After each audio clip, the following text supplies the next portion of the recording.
Усім прывітанне, з вами Зміцер Лукашук. Як звычайна, мы абмярковыя падзеі ў Беларусі і за яе межамі. Ну і сёння хай трошечку неўзвыклы час, але тым не менш, вытрымліваючы наш графік сустрэчаў раз на 2 тыдні, мы сустракаемся с нашим шаноўным кандыдатам гістарычных навук і палітычным аглядальнікам Евгеном Красуліным. Добрый день, спадар Евген. День добрый. Слухайте, шмат тэмаў, нешта мы так адзін адному пападкідавалі. Актыўнае жыццё. Адно жыццё віруе, тут я з вами згодны. Але давайте, можа быць, распачнем з такога надзённага і дзесьці, можа быць, змрочнага і пагрозлівага.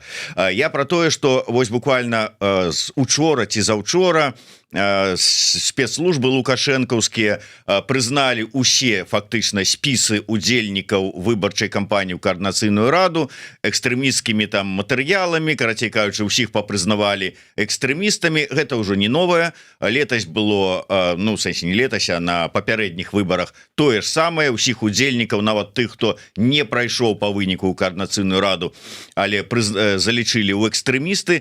Гэтым разам тое ж самае працягваецца.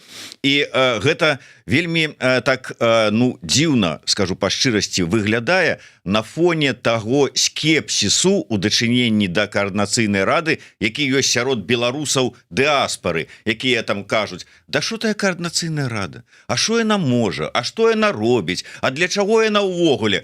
А гэтыя вот на табе адразу тут жа сочаць і пастановы, людзі работаюць, все понятно, зорачкі самі сябе на пагоны не прыклеяць, але ўсё ж таки чаго так трыгерыць лукашэнкаўскіх спецслужбаў і рэжым увогуле? Дзейнасць, любая дзейнасць у эміграцыі, і наколькі гэта новая з'ява? Ну і зноўку, калі запытаць тых, хто кажа, у тым ліку сярод дзеячоў там беларускай эміграцыі ці, ну, скажем, умоўнай апазіцыі да апазіцыі, адразу ёсць адказ. Так, гэта аперацыя прыкрыцця. Вось яны запіхалі сваіх агентаў у Еўропу, яны запіхалі сваіх агентаў у беларускую апазіцыю. Вось, і цяпер трэба ж прыкрыцца так, каб людзі павяліся, што гэта сапраўдная апазіцыя, сапраўдныя дзеячы, сапраўдныя дэмакратычныя сілы. А гэта як зрабіць? Ну, самы эфектыўны, канечне, спосаб забіць. Забілі доказ, што вось, ну гэта ж не агент, мы ж не будзем сваіх агентаў забіваць. А насамрэч вось гэтыя аматары, так скажем, паразважаць, так, наконт агентуры, яны скажуць таксама, што, канешне, аднаго забілі, а іншыя засталіся, яны будуць дзейнічаць. Вось, но гэта зноўку, гэта тое, што працуе на рэжым. І, уласна, калі казаць пра спісы экстрэмістаў, ну, падаецца, так, удзельнікі гэтых спісаў за мяжой. Зноўку, я думаю, ні для каго не сакрэт, што у спісы на выбары ў коорднацыйную раду ідуць людзі, у якіх, уласна кажучы, няма за што зачапіцца ў Беларусі. Вось там, дзе тэрыторыя актыўнага дзеяння рэжыму.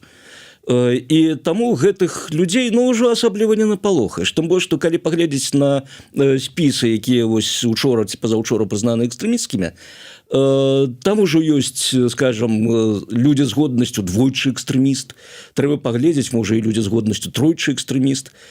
Таму тут усё роўна разлік на тое, што гэта паўздзельнічае на чалавека. Гэта не тое, што дэматывуе, не. Але на нервах гэта ўсё роўна адаб'ецца. Чалавек, канечне, адчуе сабе не надта комфортна, калі ён пабачыць сабе ў гэтых спісах, ну, акрамя там ужо зусім адвязаных адмарожаных людзей, якія могуць калекцыянаваць зноўку гэтыя ўсе годнасці экстрэмісцкія, тэрарысцкія і так далей. Но для чалавека, уласна, гэта ўсё роўна ўплыў на маральны стан. Хай кароткачасовы, но тым не менш уплыў. На гэта разлік. Вось усе глядзелі фільм «Прафесіянал», так, з Бельмондо яшчэ, які стары, як там гэта разважалі, дакладней, парады героя Бельмондо, кампаньёнцы вось той мэты, той ахвяры патэнцыйна, якую ён хацеў забіць, што ты, яна кажа, што нічога паліцыі не казаць, ён кажа, наадварот, кажы, што я там выпытаў рэжым, там перамяшчэнні, звычкі і гэтак далей. А навошта? А таму, што яны будуць думаць, як адказаць, што ён хоча, якія яго пляны, а ў яго план, каб у пэўны момант дрогнула рука.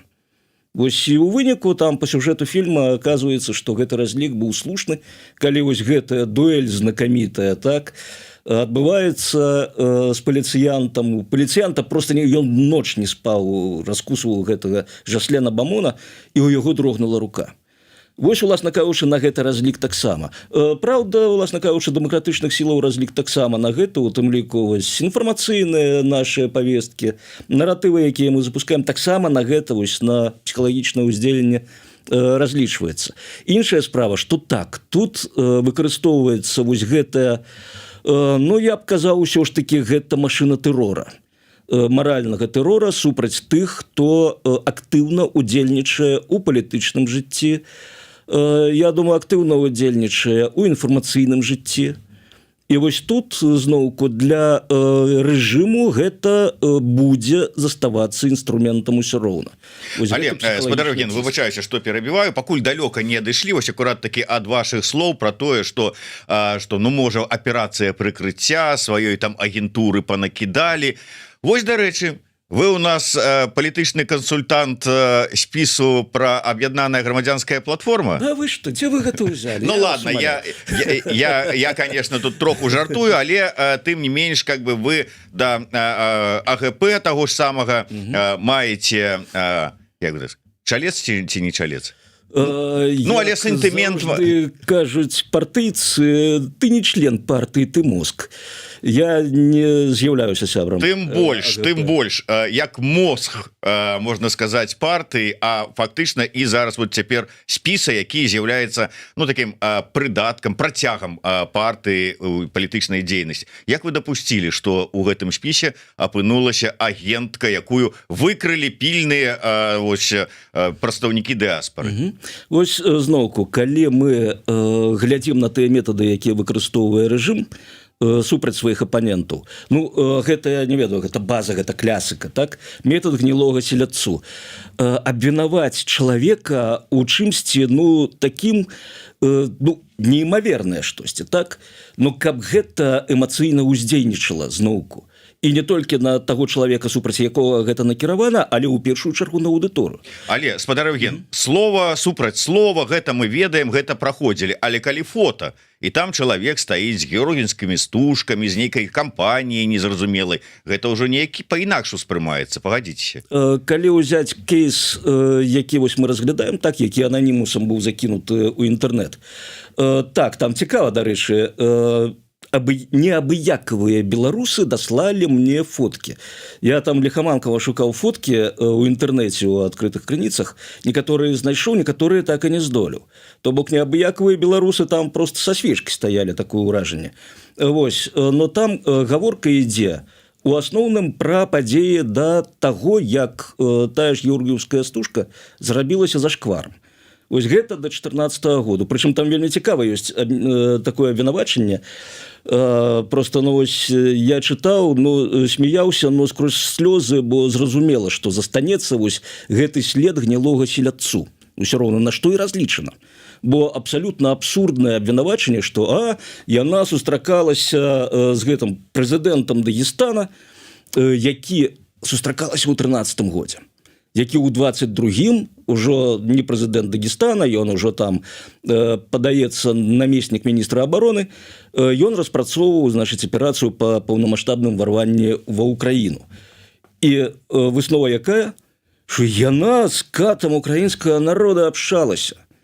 Вось потым хтосьці там з нашых кінематаграфістаў трапіў у Італіі на фестываль, і на фоне, значыць, ішлі кадры, на якія трапіў вагон расійскай чыгункі. РЖД, вось, ну, там абмеркаванне ідзе, што, типа, ну, вось, як мы трапілі ў такую кампанію, я не вытрымаў, напісаў, што галоўнае, каб нейкія неабыякавыя беларусы не высветлілі, што у гэтым вагоне едзе які-небудзь будучы удзельнік СВА, вось, не адмыецеся потым. Вось, прышьюць усё, і супрацу з ФСБ, ФСО, там, поштай Расіі, расійскай чыгункай і гэтак далей. Вось, на гэты разлік. абсолютно абсурднае абвінавачанне. Ну зноўку вось калі мы бярем Галіну Мацюшыну, чалавек 7 разоў ездзіў у Украіну, ён ганяў дапамогу гуманітарную, машыны, медыкаменты, іншае. З Бельгіі, што зноўку чым актыўна ўдзельнічаў у зборы гэтых перадачаў, сам ехаў на машыне, стаяў на межы, ехаў да Харкова, перадаваў гэта ўсё вайскоўцам украінскім. І тут же ідзе абвінавачанне. А вось СБУ забараніла ёй уезд ва Украіну. Толькі што чалавек адтуль вярнуўся. Вось дзень прайшоў да гэтай публікацыі, як чалавек вярнуўся з Украіны. Вось, канешне, задаеш пытанне гэтаму ананімусу. Навошта вы схлусілі, навошта збрахалі? Што робіць ананімус? Ён зліваецца. Но зліваецца толькі з гэтага абмеркавання. Ён працягвае гэта ўсё раскідваць па інтэрнэце, вось тэгае розныя сродкі масавай інфармацыі. Вось каб зноўку ўзнікала такое пытанне. Адказы ёсць на ўсе пытанні. У яго няма, у нас ёсць. Но навошта яму адказы? Яму адказы не патрэбныя. Яму патрэбна, каб застаўся вось гэты след гнілога селядцу. Вось гэта і ёсць гэты метад, які ў тым ліку выкарыстоўваецца. Ну, мы уже не один раз апошнім часам у розных таких матэрыялах, допісах с выкрыццём там бачым, як яны пачынаюцца з фразы «па маіх звестках». І далей уже пайшлі накіды, а адкуль гэтыя звесткі, хто іх даслаў, як іх знайшлі гэтыя звесткі, інфармацыю, там нейкія там фота ці яшчэ што, гэта застаецца ну как бы не раскрытым. Але ўсё ж такі, вось гэтая практыка внедрэння, як кажуць, ці там накіраванне агентуры у дыаспары, яна ж не новая. Праходзілі ўжо праз гэта? Яна не новая, як уласна кажучы, выкарыстанне гэтага наратыву для дыскрэдытацыі той жа дыаспары, таго ж палітычнага лідарства. Гэта было даведзена да абсурду яшчэ за савецкім часам, калі проста вось пісалі там у розных, я сустракаў у розных літаратурных творах, значыць, дыалог чалавека, вось падаецца у Москва 2042 у Вайновіча гэта ёсць што. А мы тут усе, власна кажучы, прыходзяць у КДБ, а мы тут усе агенты ЦРУ. Ну, яны просто вось закидывали агентамі, і нарэшце вось увесь кадравы склад КДБ гэта агенты ЦРУ. І герой запытвае так, а што тады ў Амерыцы? А там усе агенты КДБ. Бо КДБ таксама туды закидывала, у выніку ўсё ЦРУ гэта кадравыя агенты КДБ. Не, слухайте, я как бы могу допустить, что уся координацыйная рада можа быць с агентаў КДБ, але капот КДБ с агентаў, я не ведаю, там дыаспары, КР, там офіса, ну мне цяжка уявіць, що ж такі, вот, калі пра паралелі такія. Ёсць людзі пра-беларускія, гэта дагадалкі не хадзі. І, скажем, людзі, якія не сімпатызуюць рэжыму Лукашэнкі. Гэта таксама адназначна. Ды нават тыя, хто зараз там выконвае свае абавязкі прафесійныя, уласна кажучы, у пікавы момант, калі вось трэба будзе вырашаць, яшчэ пытанне, на чыім баку яны апынуцца, і каму яны потым будуць служыць верай і праўдай. І вось зноўку тут даходзіць да абсурда. Калі вы чытаеш якога-небудзь зноўку неабыякавага беларуса, і ён піша: «Дык уся гэтая апазіцыя, гэта агенты». Пытанне, ну навошта тады з імі змагацца?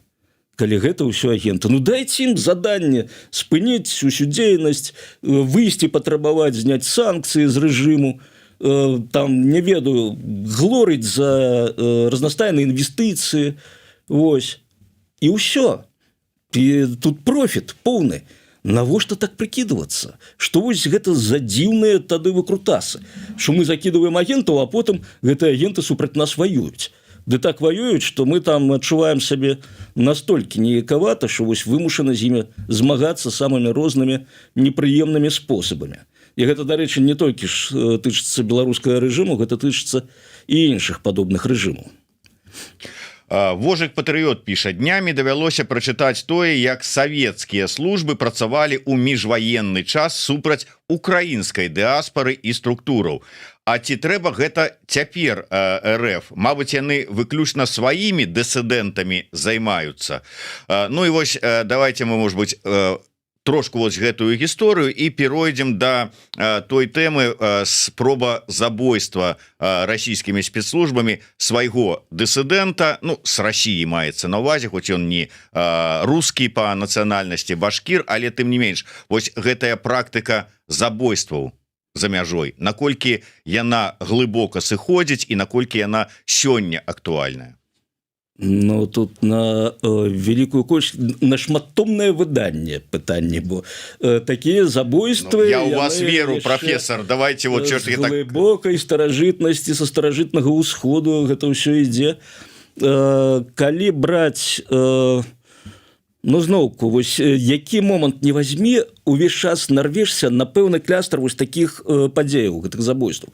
Так як знакамітае выкраданне і расстрэл герцага Энгіенскага Наполеонам Бонапартам, дакладней па ягоным загадзе, калі адзін чалавек, які быў задзейснены ў гэтай справе ў цёмную, казаў гэта горш, чым злачынства, гэта памылка, і гэта сапраўды была памылка, бо вось гэтае забойство герцага Энгіенскага, які, уласна кажучы, быў не пры справах абсалютна, яна прывяла ў выніку да ўтварэння антынапалеонаўскай кааліцыі.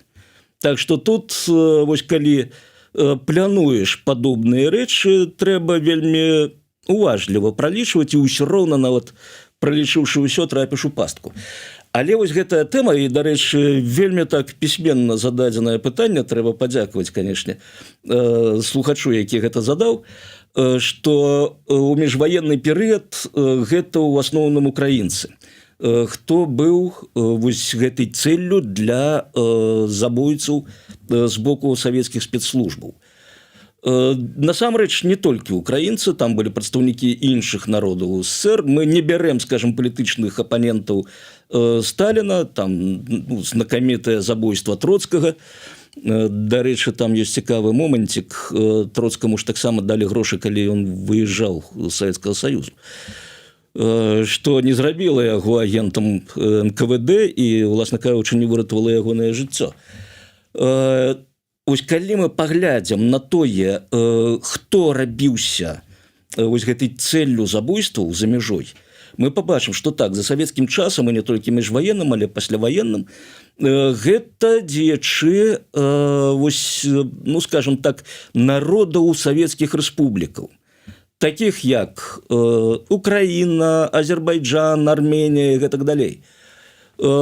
А цяпер вось гэты недаўні выпадак з Русланам Габасавым, які вы прыгадалі, ён паказвае вельмі цікавую змену. Гэта ўжо не прадстаўнікі вось гэтых саюзных рэспублікаў ці цяпер незалежных дзяржаў, гэта ўжо прадстаўнікі народаў Расійскай Федэрацыі.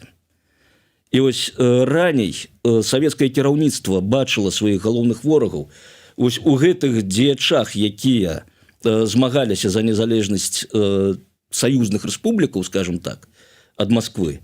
Цяпер Масква бачыць пагрозу у прадстаўніках, ну, так званых карэнных народах Расіі, якія змагаюцца за сваю незалежнасць. І гэта вельмі такі непрыемны прызнак для Расіі, для расійскае кіраўніцтва. Гэта пасведчанне, што праблему ўжо не замаўчаць. Вось для мяне такім істотным сігналам было тое, што ўвосень мінулага году Путін сам агучыў гэтую праблему. І гэта паказвае, што ўсё. Гэтая праблема набірае сілы, яна набірае ход, і спыніць яе будзе вельмі цяжка, нягледзячы на тое, што шмат хто, як вось, напрыклад, савецкія людзі у 88-89 не верылі, што з Савецкім Саюзам штосьці можа адбыцца, там, што ён разваліцца. Не, гэта ж на века, пакуль камунізм не пабудуем. Вось. І гэта ўсё схлопнулася фактычна цягам некалькіх месяцаў. Так і тут, уласна кажучы, мы можам назіраць, можам у далейшым назіраць, як Расійская Федэрацыя схлопнецца цягам некалькіх месяцаў, калі не хутчэй.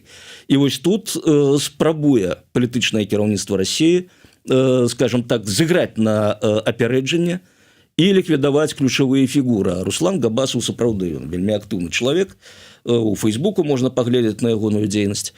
І вось тут, зладзіўшы гэты замах, расійскае кіраўніцтва паказала насамрэч сваю слабасць.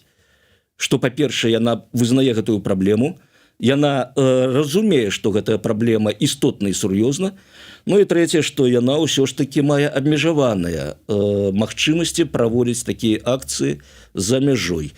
Калі ўзяць савецкі час, што даваенны, што пасляваенны, там было больш паспяховых аперацыяў.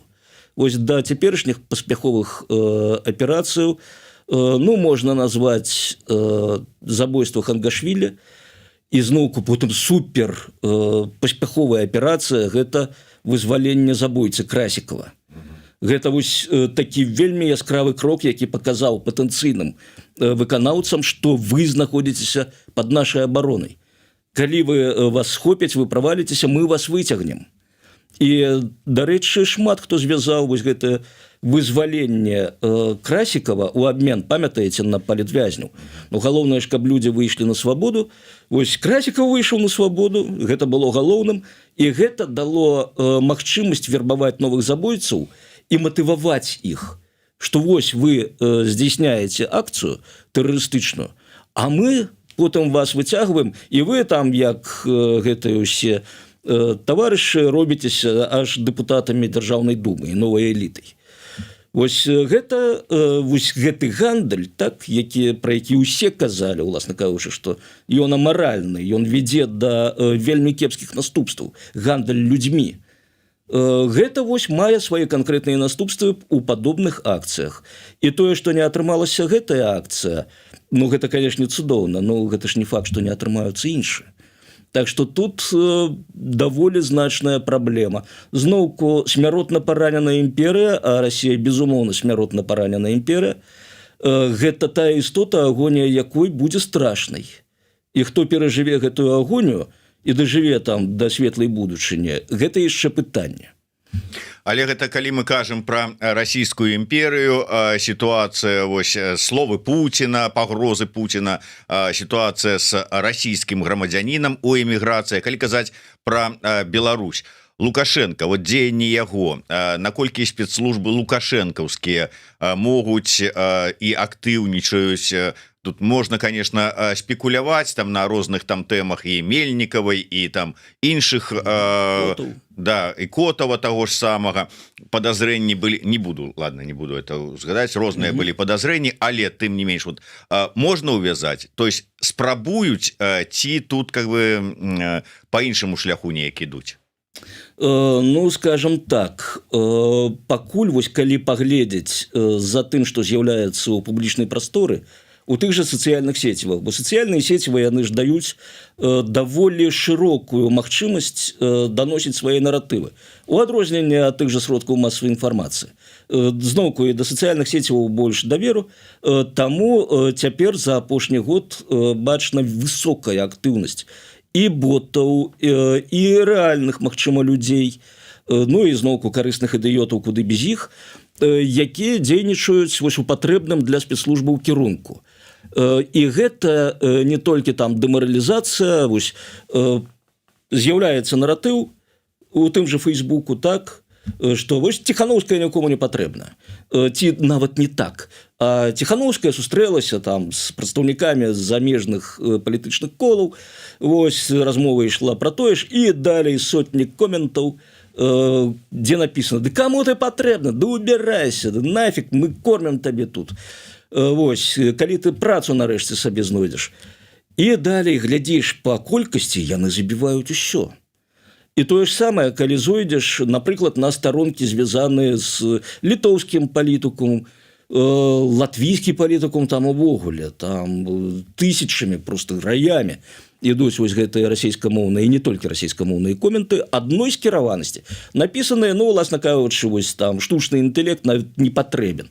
Просто Ctrl-C, Ctrl-V, сидзі і посці гэтыя коменты абсалютна аднатыпныя з нейкіх новых аккаунтаў. Калі аккаунт стары, раскручаны, там уже відавочна зорачкі на пагонах светляцца.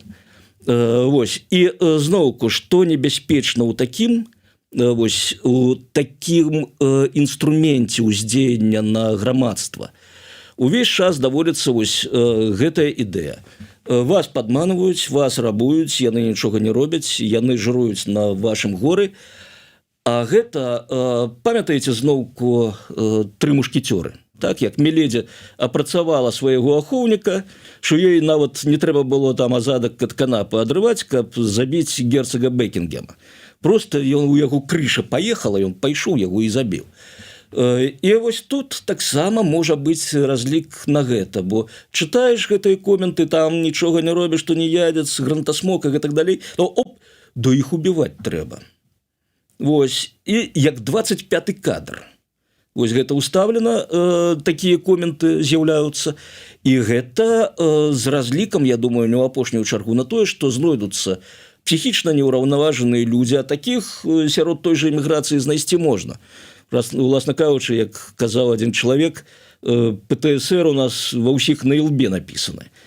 І вось гэты ўплыў, скажам, падзеяў, там тое, што назіраеш, вымушаная эміграцыя, тое, што ты там згубіў усё, тое, што зноўку цябе абвесцілі экстрэмістам, ці яшчэ там ты праз вайну прайшоў, гэта можа так шчоўкнуць у галаве чалавека, што ён пойдзе і вырашыць, што, вось, скажем так, з боку некаторых апанентаў рэжыму Лукашэнкі, памятаеце, была ідэя «Беларусь выратуе снайпер», якую яшчэ Жырыноўскі закінуў. Абсалютна неверная ідэя, неслушная, вось, но камусьці яна падаецца вельмі добрай, вось, вельмі слушнай. Зноўку учора чытаў, залез у расійскія крыніцы ў сувязі зноўку з вось гэтай змовай супраць Габасова, паглядзеў, што там адбываецца, і знайшоў старое даволі 15-гадовай даўніны размова некаторых расійскіх палітыкаў на адным рэсурсе пра палітычнае забойства. І там і пытанка ідзе.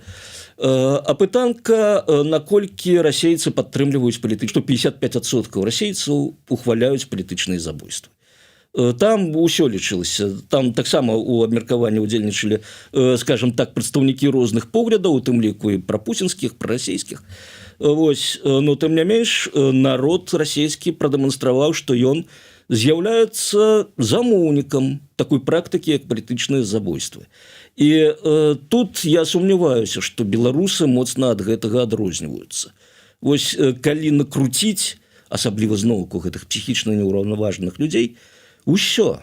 Гэта спецслужбы, скажем так, органы бяспекі тых краінаў, дзе знаходзяцца вось гэтыя патэнцыйныя ахвяры забойцаў, яны могуць змагацца супраць змоваў, супраць дыверсантаў, супраць арганізацыяў, а калі гэта вар'ят, яго не пралічыш. Дзеянні вар'ята, яны непрадказальны. Вось учора ж быў, не тое, што замах, напад на прынца Пехлеві, які зараз з'яўляецца такой ключавой фігурай іранскай апазіцыі. Добра ў яго плеснулі кетчупам. А калі б гэта была кіслаць якая-небудзь? І гэта зноўку, гэта наўрад быў нейкі агент засланы. Хутчэй за ўсё, гэта вось адзіночка, які вырашыў, што вось прынц Пехлеві – гэта ягоны вораг. Гэта ён выклікаў і санкцыі, і бомбардыроўшчыкі супраць іранскага народу.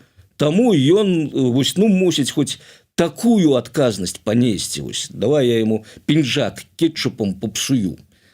І на гэта зноўку вялікі разлік, я думаю. І гэта, я думаю, мы яшчэ сутыкнемся з падобнымі праявамі чалавечай рэакцыі чалавечага ўспрыяцця.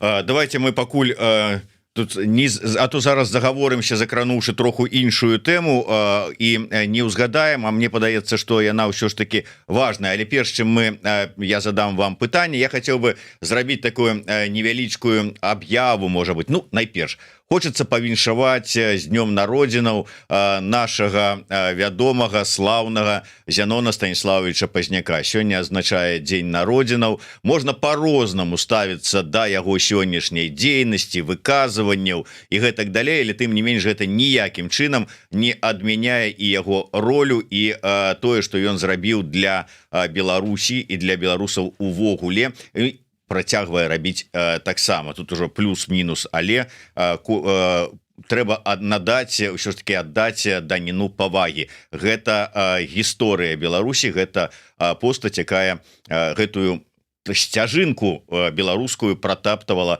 для нас і надалей у будучыні. І яшчэ хацеў бы павіншаваць таксама з днём народзінаў Марыю Калеснікаву і Пашу Вінаградова. Вінаград трымайся. Ну і две кароткія аб'явы. Найперш, сёння у Варшаве будзе канцэрт нашага выдатнага фэнтэзі гурта «Ірдарат». Калі не набылі квіткі, не ўпэўнены, што праўда засталіся яшчэ, але зрабіце ўсё магчымае, каб патрапіць на гэты канцэрт. Прэзентацыя новага альбома найперш, выдатная беларуская музыка, па-другое, ну і трэцяе, музыкі сыходзяць у пэўны, так назовем гэта, творчы адпачынак. Бліжэйшыя 2 гады як мінімум вы канцэртаў «Ірдарат» нідзе не пачуеце, не пабачыце і не патрапіце, так што карыстайцеся магчымасцю. Ну а 26 у нядзелю у музеі вольнай Беларусі будзе таксама вельмі цікавая імпрэза. Цэнтр беларускай культуры Беластока прыязджае сюды, каб прэзентаваць тыя выданні, шыкоўныя выданні пра беларускую культуру, традыцыі на беларускай мове, якія Цэнтр беларускай культуры у Беластоку выдае.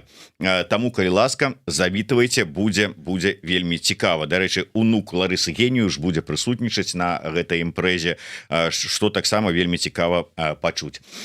Ну што ж, давайте вось акурат такі раз мы узгадалі беларусаў Падляшша, Беластока і гэтак далей, і хацелася б закрануць моўнае пытанне. Акурат тут на тыя 15 хвілін, якія засталіся. Да, на тыя 10 хвілінаў, якія засталіся. 15 гэта аптымістычна. Это да, но это ўжо калі ўжо будзе накіпела, так што трэба ёсць што сказаць. Але тым не менш, у мяне было такое адчуванне, што мы прынамсі тут у дыаспары, ну прынамсі там на пэўным такім актывісцкім узроўні дасягнулі кансенсусу па моўным пытанні. Палітыкі карыстаюцца беларускай мовай, пераходзяць на яе тыя актывісты, якія да гэтага как бы не лічылі патрэбным. Тут можна прыгадваць і пакойнага Мікіта Мелказёрава, і Артёма Шрайбмана, там і іншых людзей, якія перайшлі на беларускую мову. І раптам вось адно пытанне, якое задаў заснавальнік камуніката нобелеўскаму лаўрэату Беляцкаму пра тое, на якой мове выдаваць найперш кнігі у эміграцыі, выклікала, ну, ізноўку такі вялікае абмеркаванне. Ну, што праўда, прыйшоў Сяргей Шупа і сказаў: выцягнулі, знайшлі нейкага каня ў вакууме, выкалупалі ў яго з носа нейкую праблему, якую не існуе, і носіцеся з ёй, а насамрэч няма. Але няма ці ёсць, і як увогуле нам у дыаспарах, у сённяшніх умовах ось мову і сваю тоеснасць захаваць? Ну, першае, як кажуць сацыёлагі, істотныя не лічбы, істотныя тренды. Вось вы цудоўна апісалі тренд. Мы бачым па гэтым трендзе людзі, якія яшчэ там некалькі год таму казалі на прапанову, што ну трэба ж беларускую мову, у тым ліку вам выкарыстоўваць, быў адказ. А зачем? У нас 2 государственных языка. Так, як у змеі, усе ведаюць. А цяпер мы бачым, што ўсе схіляюцца, ну не ўсе, гэта, канешне, маніпулятыўна вельмі, але мы бачым, што тренд ідзе на пашырэнне вось гэтага ўспрыяцця беларускай мовы як неабходнай, складаючай, у тым ліку пазітыўных пераменаў у Беларусі, дэмакратызацыі, да і ўвогуле захавання Беларусі як дзяржавы, як нацыі. І тут пры ўсім аптымізме зразумела, мы не здолеем адразу пераламіць сітуацыю так, каб усе 100% казалі: так, усё трэба беларуская мова. Хаця зноўку нават расійскамоўныя беларусы, якія знаходзяцца і ў міграцыі ў Беларусі, у тым ліку, яны самі прызнаюць, што яны, скажем так, ну недасканала ведаюць беларускую мову, яны не тое, каб могуць размаўляць на ёй у побыце, но тым не менш яны разумеюць, што беларуская мова гэта неабходная, скажем так, умова захавання Беларусі як такой. І канечне ёсць і тыя, якія кажуць: а навошта? Вось Беларусь застаецца такой выспачкай цікавай, у тым ліку у акіяне лінгвістычных даследаванняў, дзе яшчэ жывы наратыў, а какая разница? Вось ранее яшчэ Украіна была, скажем так, блізкая да нас па гэтай тэме, а цяпер, ну, пасля пэўных падзеяў, украінцы раптам зразумелі, што розніца гіганцкая проста. Вось товарищ Лавроў на днях подтвердзіў слушнасць гэтай пазіцыі, што розніца ёсць, калі он казаў, выступаючы на сустрэчы з патрыархам Кірылам іхнім, што абарона мовы – гэта галоўны чыннік пачатку спецыяльнай вайсковай аперацыі. Вось, ну слухайце, ну што яшчэ трэба? Якія доказы вам патрэбны, што мова мае значэнне, што няма варыянту, а якая розніца? І зноўку вось наконт георгіевскіх стужачак учора ў мяне запытывалі наконт мерапрыемства, якое правёў рускі дом у Брэсце. Там раздавалі георгіевскія стужачкі. Да. Так, вось, а крыху вышэй папярэдняе паведамленне ў тэлеграм-канале гэтага рускага дома, што правялі вечарыну паэзіі, дзе абмяркоўвалі, распавядалі пра жанчынаў-паэтак расійскіх, такіх як Бела Ахмадуліна, Рыма Казакова і гэтак далей.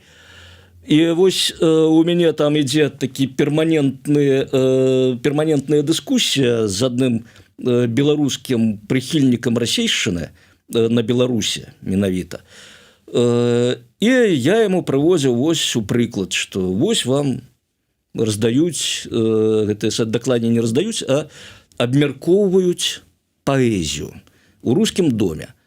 І там стужачкі, фотаздымкі удзельнікаў гэтага абмеркавання паэзіі, яны таксама сядзяць у гэтых стужачках. 26-й год, усім усё відавочна. І ён мне піша, гэты мой апанент, што а тое, што там цёткі выпадкова трапілі з гэтымі стужачкамі, гэта нічога не значыць. Я яму тады даю спасылку на наступны пост, дзе гэтыя стужачкі бясплатна раздаюць. Бо калі мы бачым у Беларусі расійскую культуру, Казакову, Ахмадуліну, Тютчева з Пушкіным, гэта толькі вось той сыр, які ў мышалоўцы. Мы ідзем да гэтага, думаю, ну што, паэзія, так, Ахмадуліна зноў цудоўна, іронія лёсу, аліўе, апельсіны, чебурашка зноўку. Оп, з-за чебурашкі ўжо вушы чебурнета пачынаюць тарчаць, і, уласна кажучы, тады ты разумееш, што стоп, нас жа ў пастку цягнуць. Давайте-ка мы ўсё ж такі ад гэтага адцураемся, гэта не наша. Бо як бы мы не ўспрымалі там пазітыўна тую ж расійскую паэзію, тую ж творчасць таго ж Дастаеўскага і зноўку іншых расійскіх рускіх пісьменнікаў, усё роўна трэба разумець, што гэта калі не база імперыялізму, дык гэта інструмент мяккай сілы, які цягне нас у гэты імперыялізм. І казаць, што мы вось тут будзем, скажем, ўсё ж таки давайте будем мы рускімі, на паўшышачкі, так, вось будем гэтымі рускімі. Нічога ж горшага не будзе, так? Паслухаем мы Ахмадуліну, там паабмяркоўваем Пушкіна, ўсё добра. Кніжкі па-расейску напішам, мы што, перастанем быць беларускімі пісьменнікамі, калі мы будзем пісаць кніжкі па-расейску?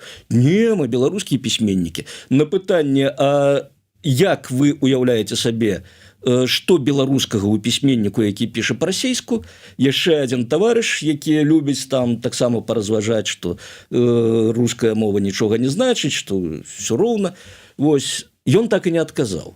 Гэты персанаж, там, хоць ён не пішацца філёзафам, ён пачаў штосьці там казаць, а што, вось там мае кнігі публікуюць па-ангельску, дык які я пісьменнік? Я кажу, адкажыце на пытанне. Не, адказу на пытанне дагэтуль няма. То бок, усё ж такі за гэтым стаіць лукаўства. За гэтым наратывам, што беларусам можна быць і з расійскай мовай. Зноўку, вялікая колькасць беларусаў размаўляе па-расейску. Я таксама добра ведаю расійскую мову. Но варта разумець, што калі мы вось гэтае нашае, скажем, індывідуальнае узнясем на ўзровень грамадскага і дзяржаўнага тым болей, то ўсё, Беларусь скончыцца. У нас ні ў чым не будзе адрознення там ад Пскоўскай губерніі, Разанскай губерніі, Новасібірску. Усё. Кагосьці гэта задаволіць, можа быць. Але наступны крок, пасля таго, як мы сціраем вось гэтую розніцу паміж сабой, а ўсё ж такі, нагадаю, мова, калі мы выйдзем з нашай выспачкі, вось індывідуальнай, дзе какая розніца, мова – гэта першасны сродак ідэнтыфікацыі, самаідэнтыфікацыі. Вось праз мову мы ідэнтыфікуем і сабе і сваіх. Вось гэты чалавек размаўляе на іншай мове, ён не наш. Ён добры чалавек, цудоўны чалавек, но ўсё ж таки ён не наш. Вось, і таму, калі мы захаваем мову, мы захаваем нацыю і дзяржаву. Калі мы будзем казаць, якая розніца, ўсё будзе горай, чым в Украіне, я думаю, нават. Бо зноўку, в Украине той же казали, какая разница, не для того, каб жить мирно, там, развивать экономику, сябраваць, мышабраці и так далей, а дзеля таго, каб гэты ресурс мобілізаваць для далейшага паходу. Наступнымі будуць краіны Балтыі, наступнай будзе Польшча, і вось гэты ресурс, які павёўся на гэты самы наратыў, што якая розніца, і можна быць беларусамі з расійскай мовай, яны пойдуць так усталёўваць расійскі мір ужо ў краінах Балтыі, Польшчы, Румыніі, Малдове перад гэтым і гэтак далей. Куды вось яны здолеюць дацягнуцца, пакуль іх не спыняць. Але гэтыя развагі, яны найбольш актуальныя, і штосьці можна з гэтым рабіць, калі ты ў сваёй дзяржаве. Ты маеш свой дзяржаўны апарат, ты можаш нешта там зрабіць. Калі мы кажам пра дыаспару, усё ж таки гісторыя любой дыаспары, ладно, кітайскую не бярэм, вот, а ўсё ж таки там іншая сітуацыя, але калі браць іншыя дыаспары, яны ж паціху як не імкнуліся захаваць вось сваю моўнае пытанне. Там пра самаідэнтыфікацыю не будзем гаварыць, бо італьянская дыаспара ўсё роўно кажа, што італьянцы, ірландцы, што мы ірландцы, але моўнае пытанне іншае, то есть яны ўсё адно как-то вот зноўку, вось калі браць дыяспару, эміграцыю, канешне, гэта вялікі выклік для людзей, асабліва не ў першым пакаленні, якія з'яўляюцца эмігрантамі. Там увогуле вось я сустракаўся з прадстаўнікамі розных дыяспараў, не толькі беларускай, і шмат хто мне казаў, што ёсць такая праблема. Моладзь ужо практычна не размаўляе вось на матчынай мове. Хоць гэтая матчына мова, яна там вельмі моцна ўкаронена, там нават лепш, чым беларуская мова. Але пры гэтым, вось, напрыклад, мы, знаходзячыся ў эміграцыі, і фактычна там з'яўляючыся прадстаўнікамі дыаспары, хоць шмат хто спрачаецца з гэтым, бо, маўляў, я не дыаспара, я хочу вярнуцца. Я просто часова вымушана з'ехаў. Вось я належу да такіх людзей, я просто часова вымушана з'ехаў. Я планую вярнуцца ў Беларусь. Я не хочу жыць там до конца жыцця ў замежжы. І мы пры гэтым мы можам цалкам уплываць на тое, што адбываецца ў Беларусі. А іначай зноўку вяртаемся да пачатку нашай сённяшняй размовы. Не трэба было б гэтым рэжымам усім так ваяваць з эміграцыяй, аж да смертазабойству. Бо мы ўсё роўна мы ўплываем на тое, што адбываецца ў краіне. Вось нас слухаюць, чуюць жывое беларускае слово, і гэта дае спадзяванне. Любое беларускае слово, кожнае беларускае слово, гэта стрэл у рэжым. І зноўку мы разумеем, што гэты рэжым двухгаловы, пуцінска-лукашысцкі, ці, скажем так, маскоўска-лукашысцкі. І вось тут беларуская мова – гэта наш інструмент барацьбы, нашая зброя. Куды больш эфектыўная, чым усе стрэльбы і бомбы, і нават дроны, якія толькі можна прыдумаць. І вось тут наша задача, паколькі мы знаходзімся ў сітуацыі, дзе адносна вольна можна выказвацца, і зноўку бяспека, як мы ўжо разумеем, вельмі умоўная бяспека, тым не менш мы маем доступ да вось гэтых каналаў сувязі, да каналаў інфармацыі, і можам звярнуцца да беларусаў і даць ім спадзяванне, што у Беларусі ёсць будучыня. Дзякуй вялікі. На сёння развітваемся. Яшчэ раз усім нагадываю, сёння ў Варшаве канцэрт «Эрдарат», а ў нядзелю у музеі вольнай Беларусі выдатная прэзентацыя выданняў, якія выйшлі пад патранатам Цэнтра салідарнасці ў Беластоку. Да сустрэчы ўсім. Інфармацыю шукайце у тым ліку у нас у апісанні да гэтага стрыму. Жыве Беларусь, развітваемся. Жыве вечна.